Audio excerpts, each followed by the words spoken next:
힘들다 김여성입니다.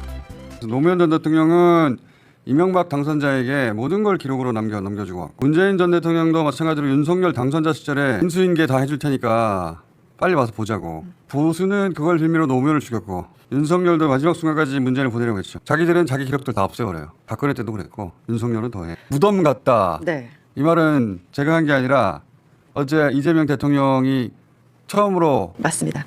카메라 앞에 나와서 한 이야기가 이겁니다. 용산 사무실로 왔는데 꼭 무덤 같습니다. 아무도 없어요.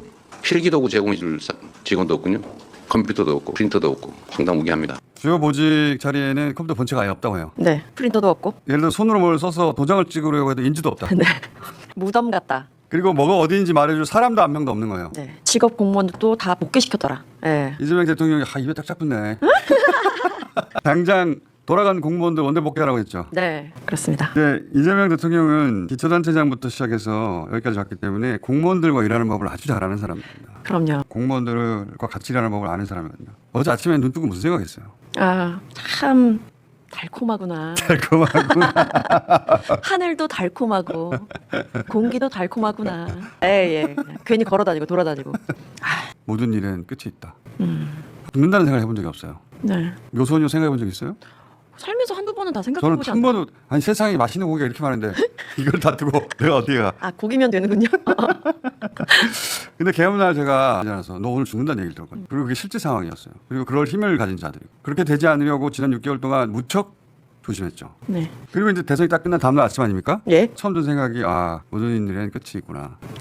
윤석열은 그걸 받아들이지 못한 거예요. 권력이 너무 달콤하니까 사탕처럼 영원히 자기 입안에 넣고 물고 빨고 하고 싶었던 거예요. 자기 게 아닌데 다른 사람을 죽여가면서까지 그걸 자기 입안에 넣고 있고 싶었던 거예요. 모든 일에는 끝이 있는데 일도 사랑도 다 끝이 있는데 그 끝이 있다는 걸 알아야 하루하루가 아깝습니다. 응? 언제까지 내가 이 일을 할지 몰라도 이명박이래. 이하고 명적 두 개나 같아요. 네. 그러네요. 끝이 있으니까 하루하루가 아까운 거예요. 어제 취임식을 할 수는 없고 취임 선서. 취임 선서. 네. 네. 취임 선서를 해야 되니까 취임 선서를 위한 약식 행사가 있었죠. 네. 행사 명칭 자체가 취임 선서. 네네네. 굉장히 간소하게 이루어졌습니다. 조희대 대법원장이 있었겠네. 네. 김영도 헌재 소장도 있었겠네요. 네, 있었습니다. 두 사람의 표정이 상극이었을 것 같아요. 어머나. 뾰롱. 아유, 그래도. 조희대 대법원장 너무 웃는 거 아니야? 대통령 네 분께서 퇴장하시겠습니다. 큰 박수로 환송해 주시기 바랍니다.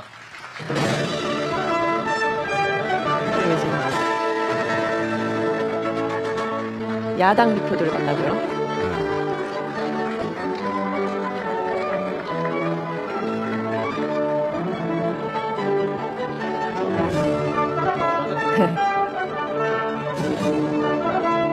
아, 진짜 취임 선서 보면서 좀 실감 나더라고요. 나는 헌법을 준수하고 국가를 보위하며 대통령으로서의 직책을 성실히 수행할 것을 국민 앞에 엄숙히 선서합니다.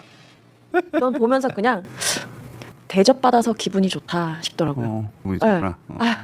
이렇게 좀 이제 대접받는구나 라는 생각이 들었어요. 이게 선서를 마친 직후예요. 네. 국회 청소 노동자들입니다. 앉아서 찍은 포즈를 좀 보세요. 저렇게 대통령 내외가 무릎을 꿇고 앉아서 단체 사진을 찍는 거는 찾아볼 수가 없었습니다. 이게 이제 이유는 내란 때 더러워졌던 국회를 깨끗이 청소해준 분들이라고 감사 인사하러 간다고 해서 간 거거든요. 네. 대통령의 작관 여동생 중에 한 분이 야쿠르트 배달하다가 형편이 어려워져서 청소를 했던 적이 있습니다. 근데 이제 과로해서 11년 전에 뇌출혈로 세상을 뜹니다. 근데 이제 본인이 그때 성남 시장 시절인데 시장에 성남 시장실을 얼씬도 하지 못하게 했었다고 해요. 형편이 어려운 여동생을 그래서 전혀 돕지 못했던 상황을 아주 가슴 아파하면서 지난 대선 때 저 성남시장 상대원 시장에 가서 연설할 때 그 얘기를 잠깐 한 적이 있어요. 야구르트 배달하던 제 여동생 기억하십니까? 예. 제가 시장에 당선이 됐는데 장사가 안 되고 너무 힘들어서 청소부로 직업 바꿨다가 바로로 새벽에 화장실에서 죽었습니다. 제가 도와준 게 없어서 가슴 너무 아픕니다. 어려운 환경에서도 최선을 다해 일하는 그 많은 사람들을 위해서 지금보다 몇 배, 수십 배 더 열심히 하겠습니다, 여러분. 첫마디가 기억하십니까?예요. 왜 저런 말을 하냐면 자기가 어린 시절 공장장이었던 그리고 여동생이 나중에 야쿠르트 배달했던 곳이 저 상대원 시장이었거든요. 그래서 그 상인들한테 야쿠르트 배달하던 내 동생 기억하느냐고 말하는 거예요. 근데 그 동생이 화장실 청소하다가 청소 노동자로 갑자기 돌아가셨고, 그리고 어머니도 상경해가지고 저 시장에서 도시민으로 얻은 첫 번째 일자리가 저 시장의 공중 화장실 청소부였어요. 대통령이 돼서 엄마 여동생 만나는 마음으로 저분들 만나러 간 겁니다. 영상을 보시면 저분들 만날 때 대통령 표정을 한번 보세요. 정치인의 연출이 아니고 가족을 만나는 것 같아요. 이게 이제 선수하자마자 내려와서 만나러 가는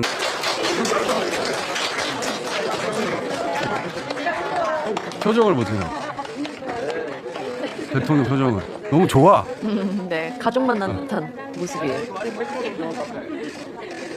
저 말 거는 거 보세요. 이 노동자분들도 참 반겨주시고 좋아해 주시네요. 그 이야기를 알아요. 저 청소 노동자들도. 네. 눈물 보이시는 분들도 꽤 있더라고요.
그렇게 해서 저 사진이 찍힌 거예요. 그런데 여기서 이렇게 앉아요. 그러니까. 세상에. 아니 여사님 어떡하라고 지금. 진짜. 사랑합니다. 손가락으로.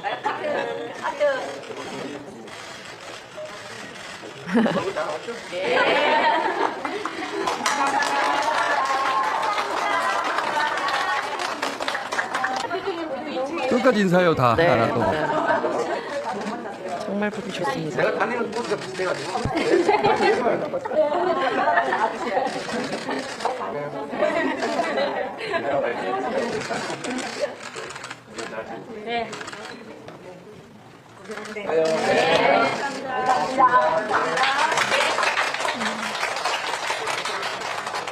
엄마하고 여동생 만나고 온 겁니다. 그래서 정말 행복해 보이잖아요. 이재명 대통령의 행보를 상징하는 장면. 네. 서민 출신 정치인들이 있어요. 그리고 서민 정책을 펴는 정치인들도 있어요. 근데 그럴 때 서민은 대상입니다. 그 정책에. 정치인은 자신을 서민을 위하는 주체로 여기고 서민을 대상으로 여기는 거예요. 근데 이재명 대통령은 자기를 서민 출신이라 여기는 게 아니라 자기 정치성이 서민이에요. 이게 가장 본질적인 차이입니다. 제가 만나본 어떤 정치인도 자기 정체성이 서민인 사람은 없었어요. 이재명 유일합니다. 시장, 도지사, 의원, 대표 쭉 거치면서 서민 출신의 시장도 있고 서민 출신의 도지사도 있고 서민 출신의 대표들 있는데, 그리고 그때 말하는 서민 출신이라는 건 자신이 그 어려움을 극복한 증거물로 제시되는 거예요. 더 이상은 자신을 서민이라고 여기지 않아요. 좋다 나쁘다를 떠나서 그렇다는 거예요. 내가 그걸 극복했다고 생각하는 겁니다. 그래서 그 시절을 잊지 않고 그 서민을 대상으로 하는 정책을 펴는 것도 좋은 정치인이죠. 제가 만나본 이재명 시장, 이재명 도지사, 이재명 의원, 이재명 대표는 서민을 대상으로 한 이야기를 할 때 우리라고 표현합니다. 그런 서민 이야기를 할 때 자기도 모르게 우리라고 그래요. 자기가 서민이고 자기 가족이 서민이고 현재도 그러하니까. 그래서 청소 노동자들하고 어울릴 때 저렇게 자연스러운 거예요. 네. 이재명 부회장은 저렇게 하려고 해도 못해요. 왜 못하냐면 그 속에서 자기가 어떻게 행동해야 될지를 몰라요. 그래서 이재명의 정책은 이제 관념이나 이론에서 나오는 게 아니고 그 삶에서 나오는 겁니다. 예를 들면 어릴 때 밤에 저 시장에서 그 상처 나서 버려지는 과일 있잖아요. 네. 그런 거 주워 먹었다잖아요. 나중에 이제 시장이 되고 나서 아이들은 최소한 과일을 마음껏 먹게 해주자. 그래서 과일 정책이 나온 겁니다. 네. 다 자기 경험에서 나온 거예요. 이재명 시장 시절, 도지사 시절 정책들이 다 그 연장선상에 있습니다. 그나저나 그 취임식 행사에서 신스틸러는 제가 개인적으로 보기엔 김민석 의원 옆자리에 이준석 의원 앉았더라고. 와. 매우 침울해 보였어요. 이준석 의원이 완주 당했죠. 네, 완주 당했죠. 국무총리 그리고 좀 지명이 된 상태죠. 정말 국민들이 대부분이 원하지 않던 이재명 대통령이 오늘 취임을 하게 되는.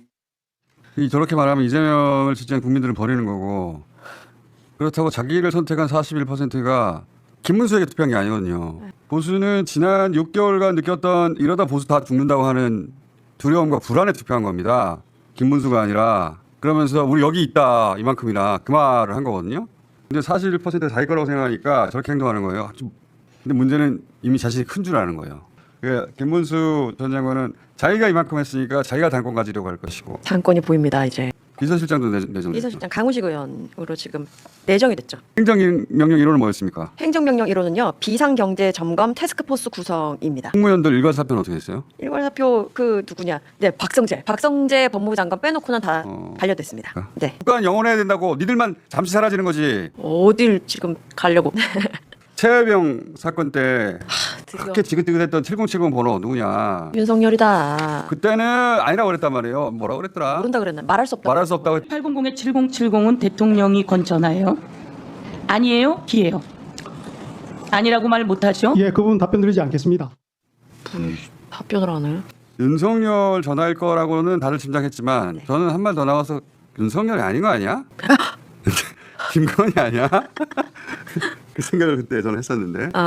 김건희 특검도 당연한 것이고 가장 큰 덩어리는 내란 특검이죠. 네. 근데 거부권이 없어. 너무 달달하다. 가는 거예요 이제. 힘들다 김효성이었습니다.